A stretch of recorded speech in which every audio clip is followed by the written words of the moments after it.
Hello students, this is the this is an important information in the regard of the online studies. All students of 11th and 12th commerce download the Telegraph app. On this app, download these two channels.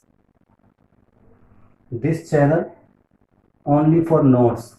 You have to download all notes, and its link is also given in the next uploading videos. This channel only for queries, यहाँ पर आपको अपने question भेजने हैं, queries भेजनी, मैं यहाँ से चेक करके भेजूंगा। कल जो पेपर होगा, जो टेस्ट होगा, वो हमारा इसी पर होगा, यानी आने वाले पेपर जितने भी सारे होंगे ऑनलाइन वो इस पर होंगे। इस पर आपने कोई क्वेश्चन नहीं देना, मेरे को पूछना नहीं, यहाँ से सिर्फ जो हम अपलोड करते हैं उसे आप वहाँ पर डाउनलोड कर लें और इसमें आप अपने क्वेरीज भेजें, अपने क्वेश्चन भेजें। ध्यान से देख लो, टेक इट सीरियसली, इस पे काम करो, it is very very important for all of you. Okay, thank you very much. Hello students, class 11th basic accounting terms.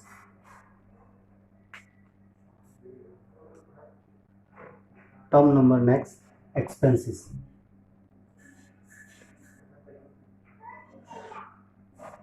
Expenses is further divided into two parts.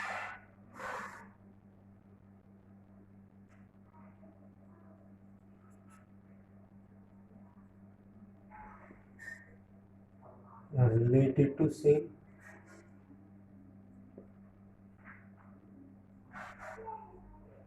related to production, और devaluation in assets. Devaluation in assets. There are the three type of expenses. ऐसे expenses जो production में आते हैं, production में काम आते हैं, जैसे wages, carriage, etc. These are related to the production. उसके बाद purchase of raw material, sale में जैसे एडवर्टीजमेंट है, गोडाउन रेंट है, या आपका शोरूम रेंट है।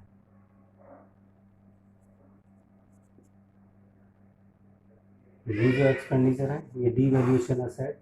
सपोज करिए आपकी मशीन ₹12,000 की है और ये मशीन 1/4/12 को थी, तो 31/3/13 को 1 साल हो गया, 1 ईयर हो गया। 1 ईयर ये डेप्रीशिएट हो गई 2000 से, यानी इसकी वैल्यू 2000 से कम हो गई, अब वैल्यू रह गई 10,000। तो ये जो 2000 है ये भी एक्सपेंसिव है। तो आप ध्यान रख लो, ऐसे खर्चे जो प्रोडक्शन से रिलेटेड है, ऐसे खर्चे जो सेल से रिलेटेड है, ऐसे खर्चे जो devaluation of the asset, asset जब घिस जाती है टाइम के हिसाब से तो उनकी वैल्यू भी डीवैल्यू हो जाती है, तो उनको भी हम एक्सपेंसेस कैटेगरी में डाल देते हैं।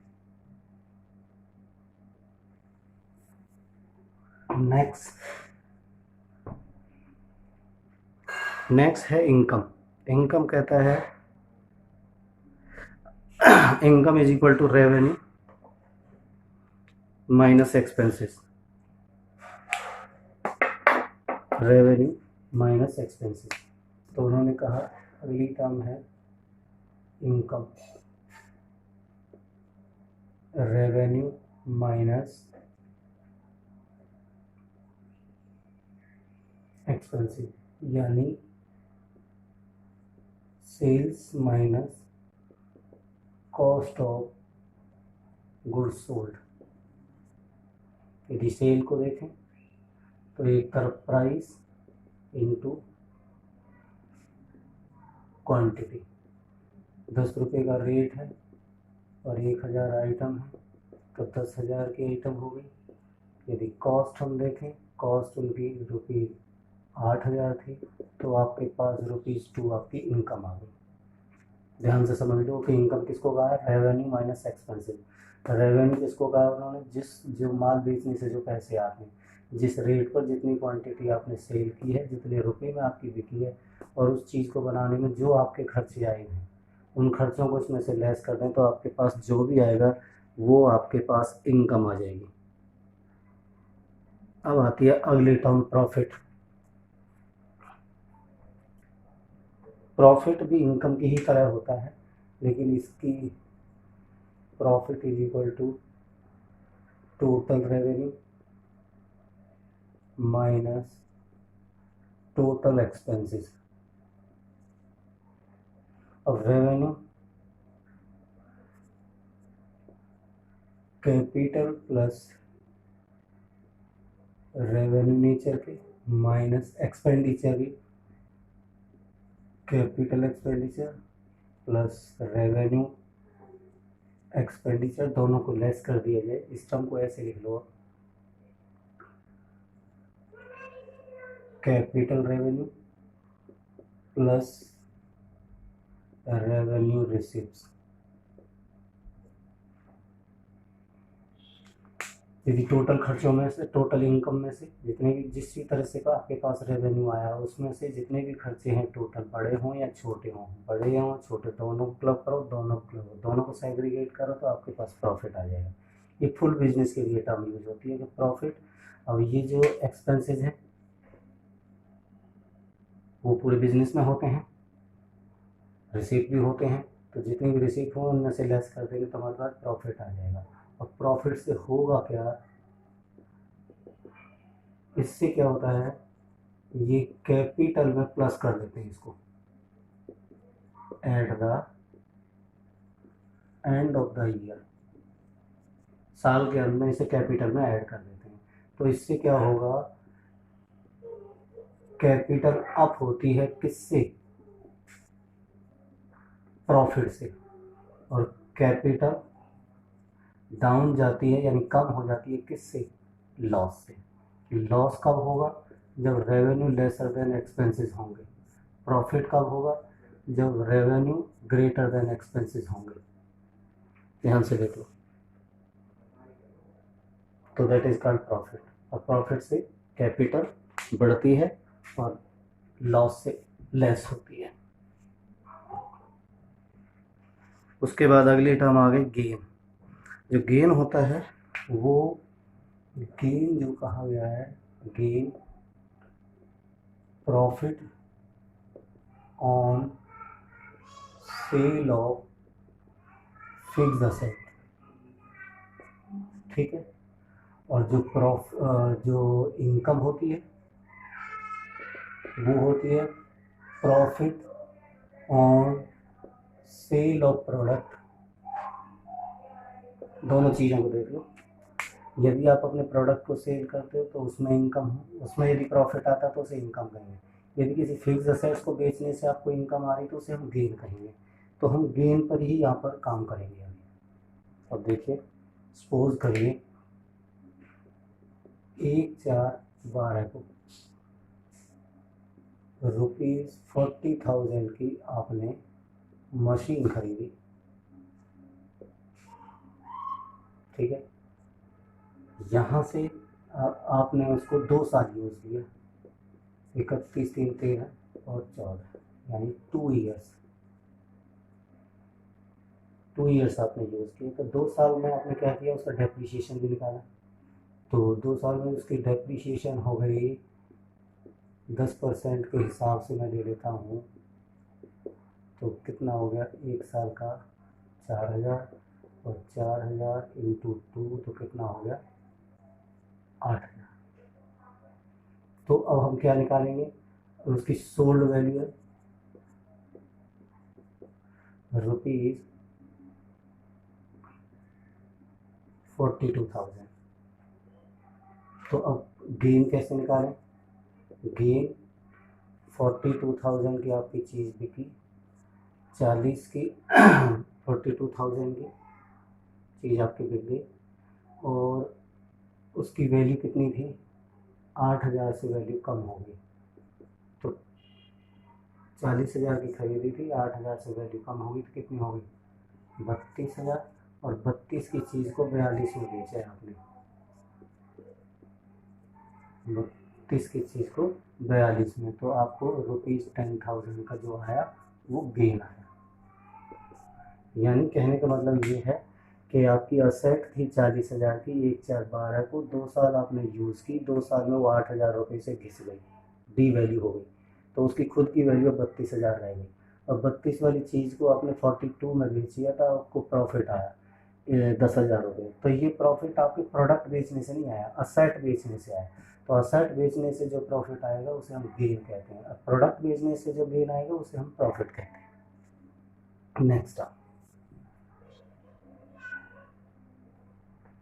नेक्स्ट टर्म हमारे पास है लॉस। तो लॉस आपको पता ही है, अपोजिट ऑफ द प्रॉफिट है। लॉस यानी total expenses greater than total revenue, यानी टोटल रिसिप्ट, तो ये लॉस हो जाएगा। ये वही तरीका, capital expenditure plus revenue expenditure minus capital receipt plus revenue receipt. तो इस बार रेवेन्यू कम है और आपके एक्सपेंसेस ज़्यादा है। जब आपके एक्सपेंसेस ज़्यादा होने लगे, expenses greater than that is revenue आने लगे, तो आपको लॉस आने लग जाता है। सिंपल सी टर्म आगे आएगी, बिजनेस में खूब आएगी, यूज़ करेंगे। देखो अब लॉस को हमने फर्दर 2 पार्ट में डिवाइड कर रखा है। एक है नॉर्मल लॉस, जो होता ही होता है बिजनेस में, जो होगा ही होगा। नॉर्मल लॉस का or those loss which business is bound to occur, which business bound to अकर,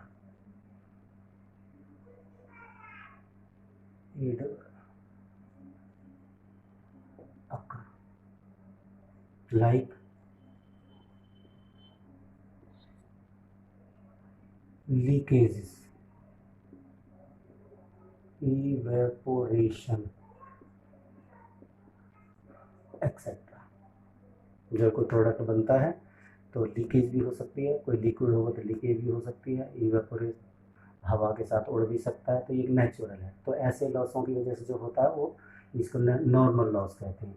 और एब नॉर्मल लॉस जैसे due to fire, due to theft etcetera. आग लगने से, चोरी होने से यदि कोई लॉस है तो एब नॉर्मल लॉस। और जो नेचुरल बाउंड टू अकर, जो होगा ही होगा, आप रोक ही नहीं सकते उसे, तो ऐसे लॉस को एब नॉर्मल लॉस कहते हैं। तो this is the part of the loss. उसके बाद नेक्स्ट टर्म हमारे पास आ रही है परचेजेस।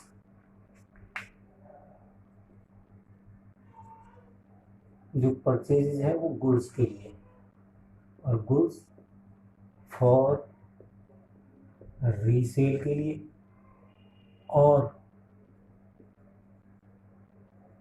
प्रोडक्शन के लिए। आपने किसी भी पर्पज़ के लिए गुड्स परचेज किए हैं तो उसमें हम क्या कहेंगे? परचेजेस कहेंगे। और परचेजेस के दो तरह से देखें, एक है कैश परचेजेस, दूसरा है क्रेडिट परचेजेस। दोनों को मिलाकर, उधार में खरीदा या नगद खरीदा, दोनों को मिलाकर परचेजेस बनता है। एक टर्म और यूज़ होती है इसमें कि sir net purchases, net purchases यानी टोटल परचेजेस। टोटल परचेजेस का मतलब क्या है? Cash plus credit, cash plus credit. और माइनस क्या करेंगे? Purchases return, purchases returns. इसको रिटर्न आउटवर्ड भी बोलते हैं। ध्यान से देख लो, टोटल परचेज कैसे बना, कैश प्लस क्रेडिट दोनों को मिलाकर टोटल परचेज। और ये भी कोई परचेज रिटर्न है। परचेज रिटर्न क्या होती है, जो नोट अकॉर्डिंग टू ऑर्डर और स्पेसिफिकेशंस, जैसा आपने ऑर्डर दिया था ऐसा उसने नहीं भेजा, उससे हटकर चीज़ भेजी है, या कोई और उसमें प्रॉब्लम आ रही तो आप चीज़ को रिटर्न कर देते हैं, तो रिटर्न आप लेस कर देते हैं टोटल से, तो आपके पास नेट परचेज आ जाता है। तो सीधी सीधी टर्म है, परचेज किसके लिए, गुड्स के लिए। गुड्स किस लिए, या तो रीसेल के लिए या प्रोडक्शन के लिए। यदि हम कोई चीज़ बना रहे हैं, यदि हम कार बना रहे हैं तो कार के lot of component company purchase from other companies, तो that is called purchases. But these goods are not according to the specification. These are written by the company. These are deducted from the total purchase. Purchase, total purchase means whether you have to purchase in cash or credit. Club both is known as the total minus return less करेंगे तो net purchase हमारे पास आ जाएगा। तो purchase once again for resale or production in the business. In terms को learn करो, fair करो। These are very important terms which are used in the accounts, or these are repetition will be held in the accounts in chapter wise. Okay, thank you very much.